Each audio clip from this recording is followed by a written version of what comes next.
لما بتعرف نوع الجوع اللي عندك بتقدر تتغلب عليه وتتحكم في شهوة الأكل على المدى البعيد.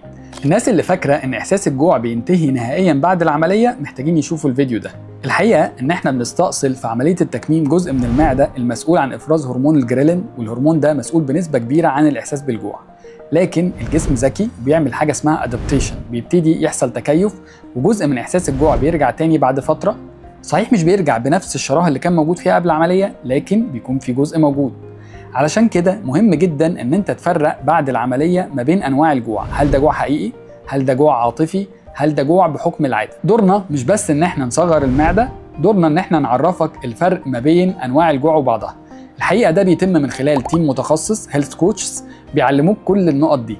لما بتعرف نوع الجوع اللي عندك بتقدر تتغلب عليه وتتحكم في شهوة الاكل على المدى البعيد، ودي من العوامل المهمة جدا بعد نجاح العملية. عشان كده انا بقول ان المتابعة بعد العملية مش رفاهية، ده جزء مهم جدا من نجاح العملية. لو انت عندك اي مرحلة من مراحل الجوع تقدر تسيب لنا في كومنت نوع الجوع اللي عندك واحنا نساعدك ازاي تتغلب عليه.